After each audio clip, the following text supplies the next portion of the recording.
안녕하세요. 도영의 한국어 공부방에 오신 것을 환영합니다.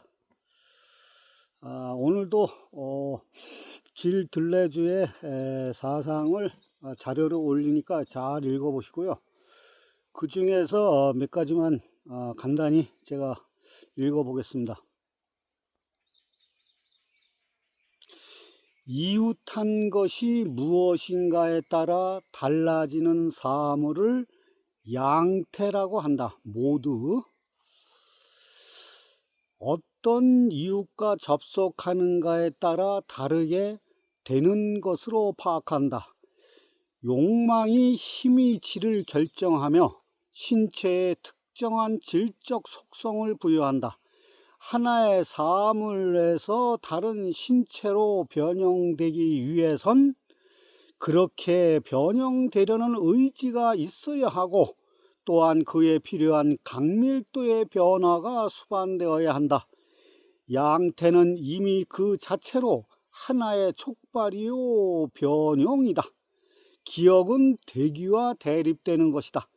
기억이란 집착이고 고착이며 정착이다. 반면에 다른 것이 된다는 것, 새로운 것의 생성이란 이런 기억에 반하는 것이고 망각 능력의 작용이다.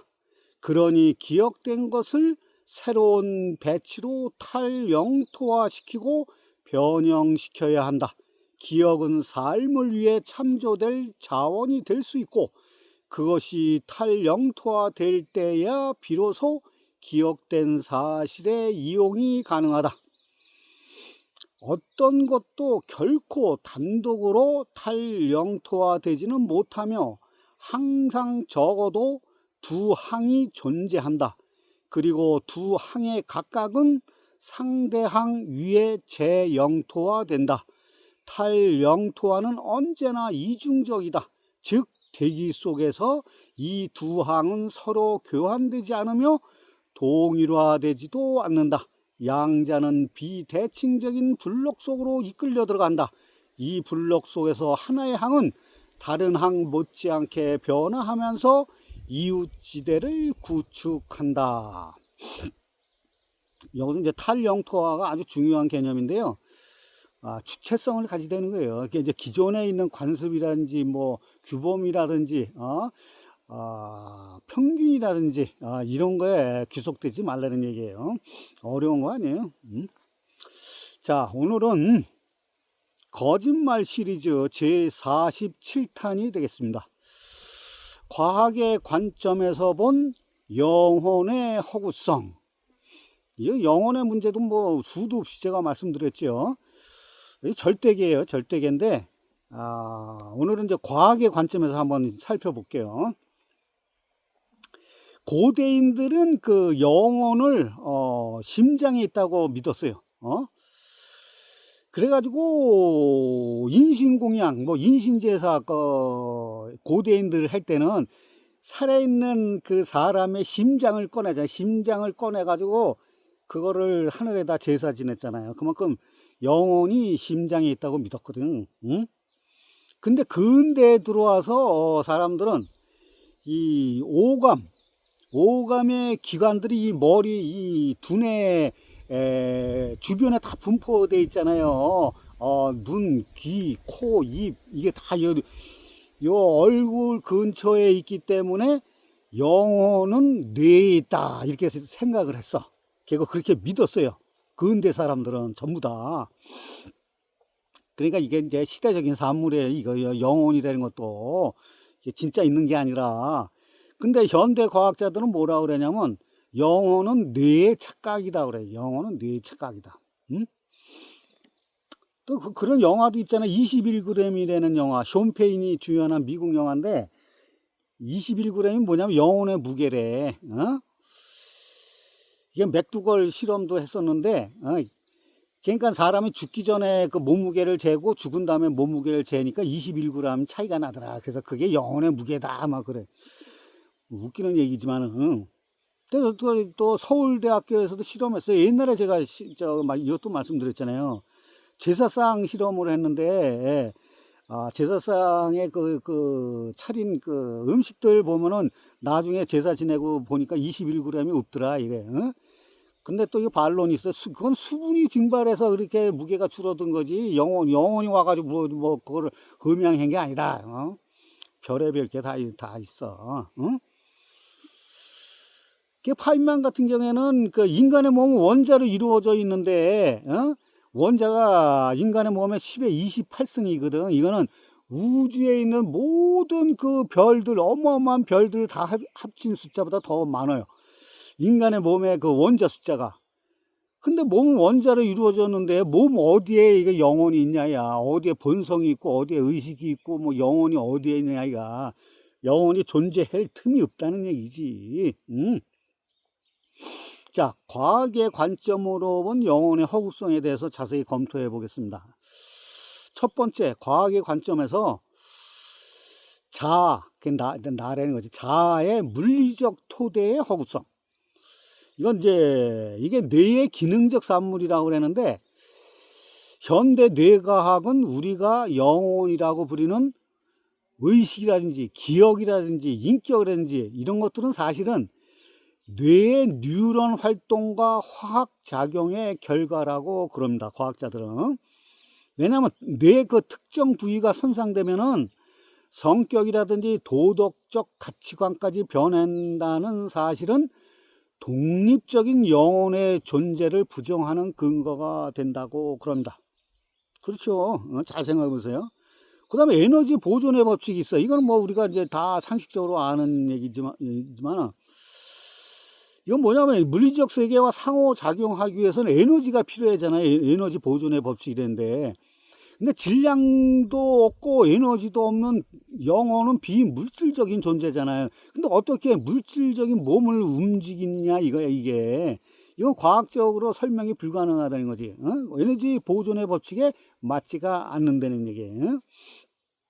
그리고 물리학자인 유명한 파인만 교수는 뭐라고 그랬냐면 우리의 신경계는 원자 수준에서는 작동하지 않는데요. 우리 몸은 세포 교체 주기가 있잖아. 이건 7년마다 전혀 다른 물질로 이루어진다는 거지. 이건 이것도 몇 번 제가 말씀드린 거예요. 그러니까 하루에 들어오는 엄청난 양의 공기로 숨을 쉬고 수백만 개의 세포가 몸에서 떨어져 나가는데 영원히 몸에 거주할 틈이 없다고 얘기를 해요. 파인만 교수는. 우리 몸의 세포 여기 이걸 보통 때라고 그러냐. 때가 세포가 떨어져 나가는 게 때거든. 이게 하루에도 수백만 개가 떨어져 나가요. 이것도 하나의 세포인데 근데 우리 몸의 세포 어디에 영혼이 있겠어? 어? 뉴런도 마찬가지. 뉴런도 수조 개가 되는데 이게 정기적인 신호에 의해서 꺼졌다 켜졌다 하는 거기에 무슨 영혼이 있어 뇌 속에. 그냥 우리는 우리 몸에 거주하는 것이 아니래요. 우리 몸은 고용화된 고체가 아니라 변화하고 관계를 맺고 반응하는 과정이라고 합니다. 이거는 이제 동양 사상의 중심 사상이죠. 서양 사상은 고정불변의 세계를 얘기하는데 동양 사상이라는 건 변화의 과정을 얘기하잖아요. 근데 파인만도 그런 얘기를 해내. 그 파인만은 또 뭐라 그러냐면 과학은 자연을 이해하는 것이 아니라 자연과 함께 살아가는 방법을 배우는 것이라고 합니다. 아주 개념 있는 과학자죠. 이런 거 보면 비트겐슈타인이 저번 동영상에도 제가 말씀드렸잖아요. 말할 수 없는 것에 대해서는 침묵해야 된다. 딱 들어맞는 얘기예요, 이게. 그리고 두 번째로 철학적 관점에서 보면은 철학적 관점에서는 심신이원론의 한계를 지적하는 거예요, 이게. 우선은 데카르트적 이원론의 모순. 이거는 이제 데카르트는 이원론을 주장했잖아요. 몸과 영혼, 아니면 뭐 몸과 정신. 이거는 플라톤서부터 서양 철학 전반의 사상의 이원론이라는 건. 근데 동양도 똑같아. 동양의 음양론도 이원론이거든. 이건 두 이질적인 실체가 만나는 접점을 증명하지 못한다고 그래요. 과학적인 철학적인 관점을 비판했을 때 결국 영혼이라는 것은 인간이 죽음에 대한 공포를 극복하기 위해 만들어낸 개념적인 도구에 지나지 않는다고 그래요. 이게 철학적인 비판입니다. 그러면서 이제 자아의 해체가 있는데, 이거 뭐냐면 불교의 재범무아 개념처럼, 이 재범무아라는 이 세상은 다 무아라, 이게 내가 없다는 얘기거든. 이거는 고정불변한 실체로서의 나, 즉 영혼은 존재하지 않으며 단지 끊임없이 변하는 현상의 연속일 뿐이라는 관점이에요.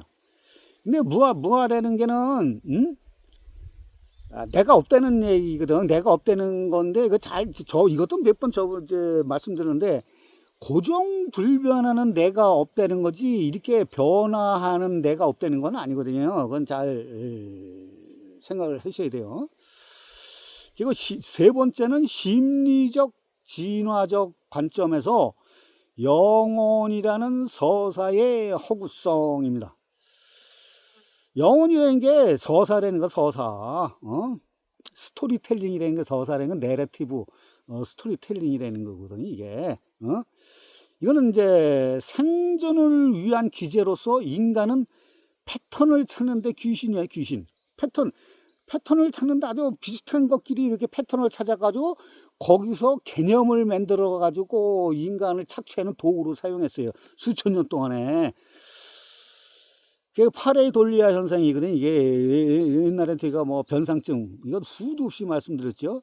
그 다음에 황금률이라는 거, 황금률 찾기 1대 1.618. 이거 뭐 귀라든지, 뭐 고동이라든지, 소라든지, 프랙탈 구조, 이런 거 다 그런 거거든.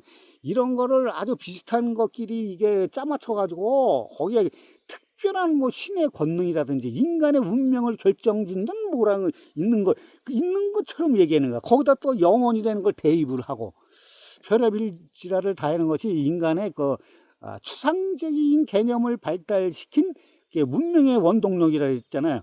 그것을 아주 나쁜 쪽으로 이용하니까 그게 문제야. 그게 나쁜 건 아니에요. 이게 추상적인 세계라는 게 나쁜 건 아니지만은 그게 이제 착취의 도구로 이용하니까 그게 나쁜 거예요.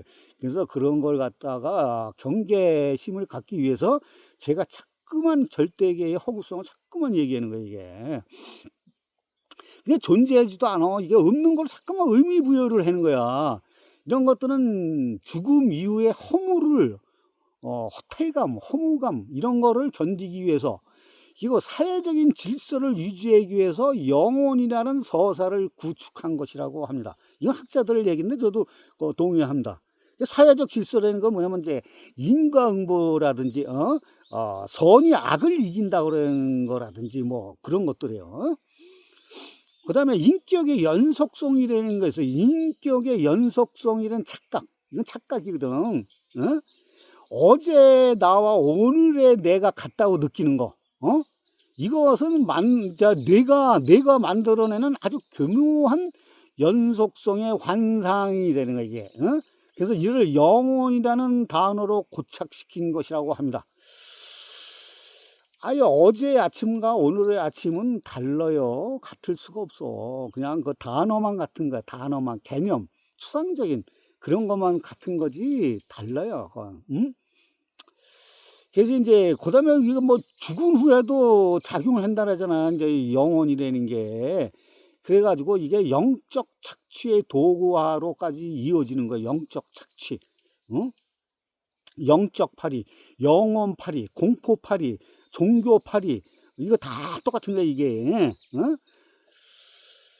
아니, 우리가 그 아기 때나 청소년 때, 그다음에 뭐 중년 때, 노인 때, 그때 세상을 바라보는 시각이 다르잖아요. 같을 수가 없잖아. 그럼 어렸을 때 읽은 소설의 느낌하고 성장해서 느낀 그 소설의 느낌하고 틀리잖아. 그래서 또 노래 감상하는 것도, 그리고 자연이 주는 경외감도 어렸을 때 느끼는 거하고 나이 먹어서 느끼는 거하고 다 달라요, 이게. 그래서 항상 제가 말씀드린, 지금 여기 현재가 중요하다고. 지금 여기서 내가 느끼는 감정, 그것이 중요한 거라고 그랬잖아요. 이건 저뿐만 아니라 모든 철학자들, 사상가들이 다 얘기하는 거예요. 제가 5가지 공통점을 얘기했잖아요. 그래서 연속성이란 착각은 영혼의 영속성. 영혼도 영속한다 그러잖아. 죽은 다음에도 영혼이 어디로 간다 그러잖아. 그래서 영혼이 존재한다 그러잖아요. 이거는 자신을 옥죄는 도구화가 되죠. 끊임없이 죄를 양상해. 이거를. 그 또 뭐 불교에서 육도 윤회를 한다 하잖아. 육도 윤회파리. 그런 굴레 속에서 영원히 벗어나지 못하는 우리는 노예화가 되는 거야. 노예가. 그거를 믿는 데면 우리는 노예가 된다는 거야. 잘 생각해 보세요. 네 번째는 이제 사회적 관점에서, 사회적 관점에서 이런 거는 나하고 세상, 나하고 세계의 관계가 중요하다는 얘기지. 그러니까 나와 세계의 교집합. 이거 교집합도 제가 말씀드렸죠. 뭐 공존이라든지 공유한다 그러는지 뭐 공유하는 거 뭐 경제적 공유, 뭐 철학적인 공유, 역사적인 공유, 과학적인 공유 여러 가지가 있어요. 뭐 소통도 많죠. 그런 상호작용, 교감 이게 중요하다 했잖아요. 나하고 타인, 나하고 사회, 나하고 자연, 나하고 우주, 나하고 가족, 나하고 역사 이런 관계성이 중요한 거지. 영혼이 있어가지고 뭐 나만 잘 먹고 잘 살고 어디 천국에 가고 뭐 차원 이동을 가서 어디로 가고 이런 관점이 중요한 게 아니에요. 그러려면 어디 내가 마음을 열고 수용해라 했잖아요. 세상을 수용해고 교집합을 만들어 가라 그랬잖아요. 그것이 이제 인문학적인 삶이거든요. 다른 사람의 아픔을 공감하는 거, 관심을 갖고 가슴으로 그 아픔을 같이 아파하는 거, 이게 인문학적인 삶이거든요. 다른 나라에서 우크라이나 전쟁에서 뭐 180만 명이 죽고 뭐 가자 지구에서 이스라엘이 팔레스타인을 7만 명을 학살하고 그러면 나하고 무슨 상관이야? 그건 인문학적인 삶이 아니에요. 그 고통이 내가 스스로 같이 느껴야 돼. 그게 인문학적인 삶이에요. 그 먼 자리에 뭐 가까운 내 주변의 사람들도 아픔 있는 거, 그거를 아주 그냥 비껴 먹으려고 그러지 말고 같이 아파하고 그러는 것이 인문학적인 삶입니다. 그랬을 때 내가 어려움이 처해지면 그 사람뿐만 아니라 세상 사람들이 나를 도와주는 거예요. 그렇지 않으면 도와주지도 않아. 내가 외면하면 세상도 외면하는 거예요. 그게. 하여튼 모든 게 관계 형성이 중요한 거예요. 이게 인드라망, 불교에서 인드라망이라고 그랬잖아요. 그물코, 그렇게 자꾸만 인드라망이 연결하고 소통하고 교감하고 하면요, 뇌 속에 있는 뉴런도 활성화된대. 엄청나게 활성화된대. 심지어는 새로운 뉴런이 형성이 된대. 그러면 연결이 더 많이 연결점이 생기는 거잖아요. 구심점이 생기고. 그러면 내 인생 자체가 만족한 인생이고 내 인생이 더 행복한 인생이 될 수가 있잖아요. 그러려면 어떤 세상에 대한 안주하지 말고 변화. 그게 이제 진보거든요. 보수는 변화하는 걸 싫어하는 걸 보수라고 그래. 안정적인 거, 지금 현재의 상태를 추구하는 걸 보수라고. 진보는 변화를 상징하는 거, 변화를 우선시하는 거. 성장, 창조, 모험심이 가득한 삶. 이런 걸 이제 진보적인 삶이거든요. 그리고 우연적인 인생관이라든지 불투명하고 불확실한 삶, 도전의식이 있는 삶, 주체적이 있는 삶, 이런 것이 진정한 인생이 아니겠어요? 근데 그렇지 않으면 어떻게 돼? 내가 주체성을 상실하게 되면 현실에 안주하고 지금에 만족하고 여기서 더 변하는 거 싫어하고, 왜냐면 변하는 거 싫어한다는 건 뭐야? 내가 뺏길까봐, 내가 갖고 있는 걸 뺏길까봐 그러는 거야. 갖고 있는 게 얼마나 많다고, 지가 갖고 있는 게. 따져보면 갖고 있는 거 다 거지 같은 것들이에요. 가치가 있는 게 하나도 없어. 통장에 있는 돈이 가치가 있겠어. 물론 삶의 그 편리성은 있겠지. 그렇지만 인생에 있어가지고 무슨 가치가 있겠어. 자동차가 가치가 있겠어. 핸드폰이 가치가 있겠어. 다만 그건 내 삶의 편리성을 추구하는 그냥 목적적인 도구화밖에 안 되는 거야. 도구밖에. 거기에 심취하면 안 되지. 그러면 내 주체성을 상실하게 되면 어떻게 해? 대중을 쫓아가게 되잖아. 경전이나 규율이나 어떤 조직 시스템이나 구조에 잠식당한다고. 그럼 착취당하고 수탈당하고 이용망 당해. 그럼 어떻게 내가 가난해져. 물질적으로 가난하지만 정신적으로 피폐해져가지고 정신적으로도 가난해져요.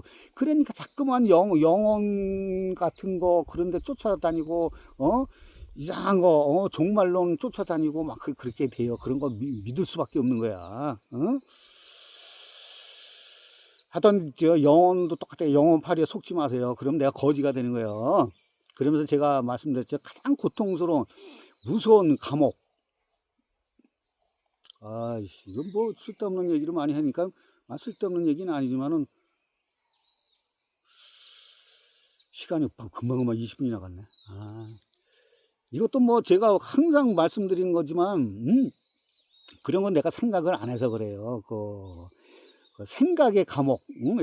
에크하르트도 그랬잖아요. 개념의 감옥에 갇히지 말라고. 생각의 감옥. 그거 가장 무서운 감옥이라 했잖아요. 나만 옳다고 확증평양적인 거, 내 신념만은 옳다는 거, 확신평양적인 거, 종교적 신념, 정치적인 이데올로기, 내 것만 옳다는 거, 편향된 시각이라든지 고정된 관념, 이런 거. 대중의 생각에 쫓아가는 군중심리, 그 다음에 전문가를 추종하는 노예 근성, 전문가, 뭐 학자, 뭐 이런 사람이라면 뭐 박사, 이런 사람이라면 추종하는 거. 사회가 정한 기준에 끌려가는 종속된 삶, 뭐 운명론자, 결과론자, 필연론자, 표준적인 인간, 평균적인 인간, 이건 뭐 절대계 신봉자, 꼭 이래야만 한다는 경직된 삶, 이런 것들은 제가 수도 없이 말씀드렸어요. 이건 모두 감옥이라 하잖아요. 감옥.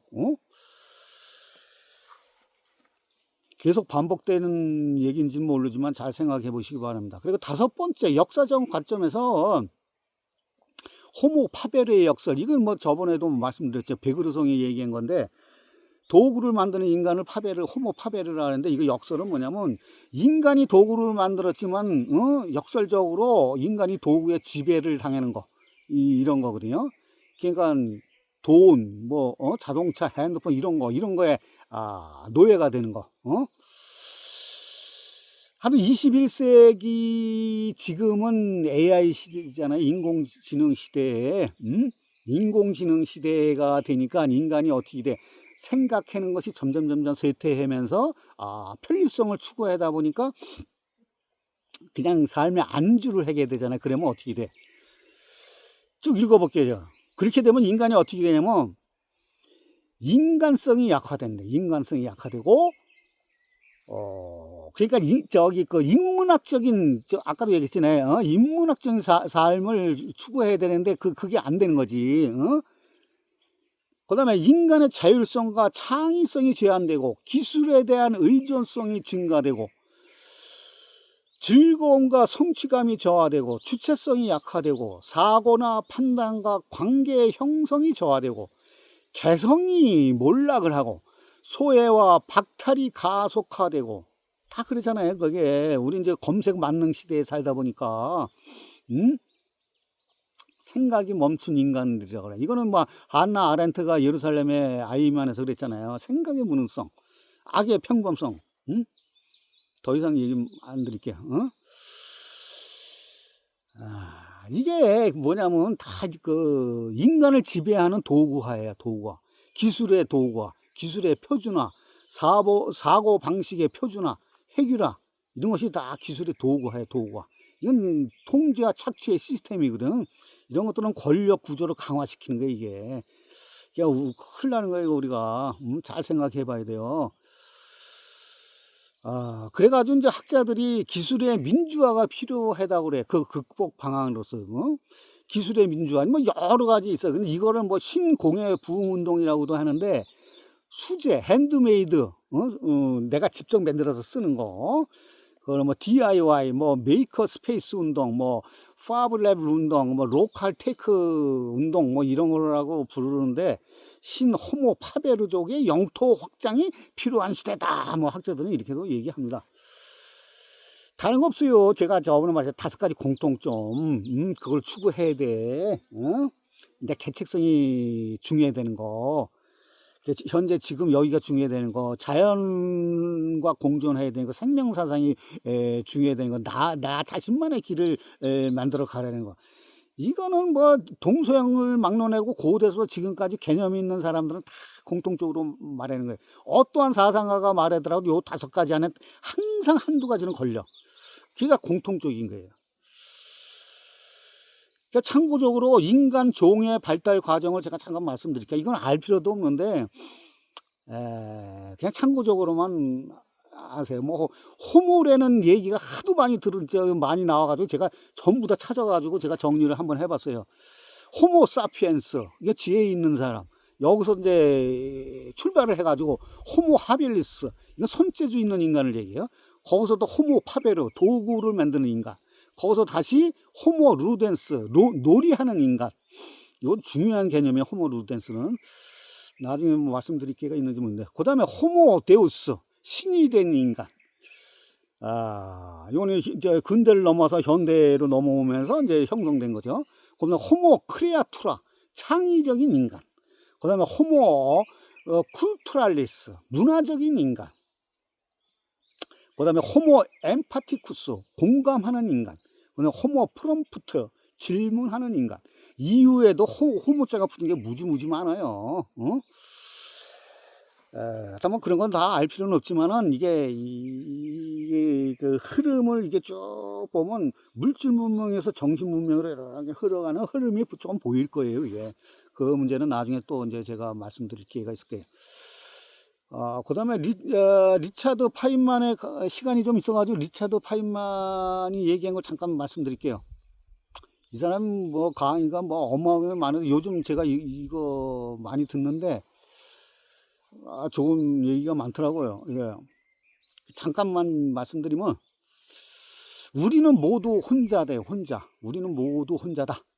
우리만 이 우주에 유일하게 존재하는 특별한 존재라서 혼자인 게 아니라 다른 문명들도 다 각자 격리되어 있기 때문에 혼자인 것이다. 나중에도 제가 말씀드릴 거지만은 외계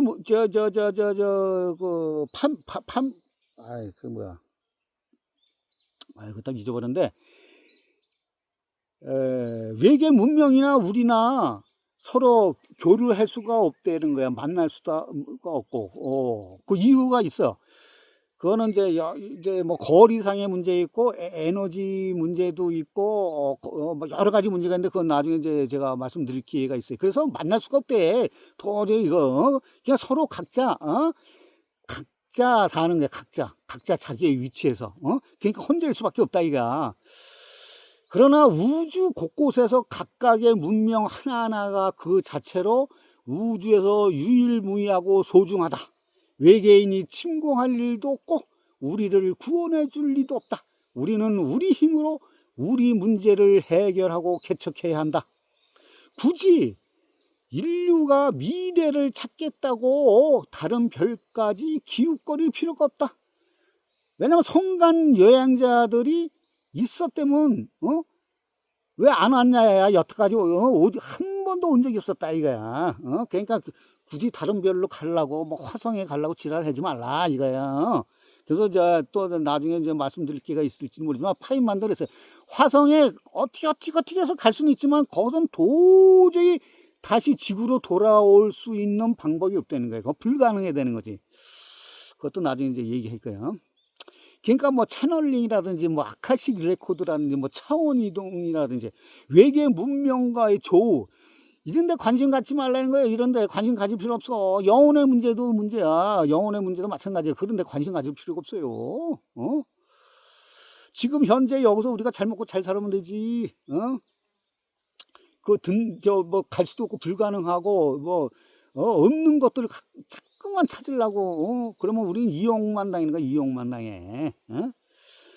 그러면서 일론 머스크가 화성에 간다니까 뭐 상장 뉴스 보니까 상장에 하려고 그러니까 어마어마하게 돈을 투자하려고 그 주식을 사려고 전 세계 사람들이 달겨든다고 하더만 다 돈 빨아먹는 기계예요. 그게 다 영혼파리도 그렇고 우주파리도 다 돈 빨아먹는 기계야. 도구화예요. 도구화. 예? 파인만이 그랬어요. 절대 절대로 불가능하다 그랬습니다. 하여튼 우리 자신은 우주에서 유일무이한 존재예요. 이건 맞는 얘기예요. 근데 신도 유일무이한 존재라 하잖아요. 그러면 우리도 80억 인구 각자 한 사람 한 사람이 다 유일무이한 존재면서 신과 동격이 신과 동격. 응?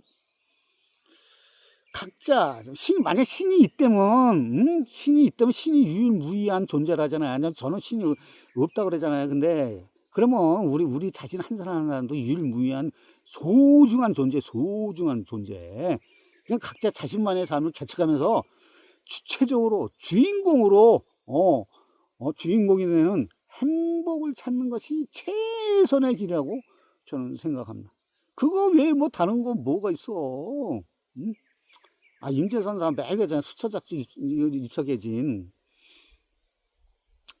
하여튼 저 영혼이라는 것은 실제하는 물질적인 실체가 아니야. 이거는 그리고 이런 건 존재할 수가 없어요. 이거 불가능해. 이거 존재하는 게 절대계이기 때문에 그냥 우리의 머릿속에 있는 거예요. 이거는 영혼파리를 위한 영성단체, 종교단체에서 얘기하는 개념적인 거지. 과학에서도 증명을 하잖아. 영혼에가 실체가 없다고. 이거는 있을 수가 불가능하다고 그러잖아.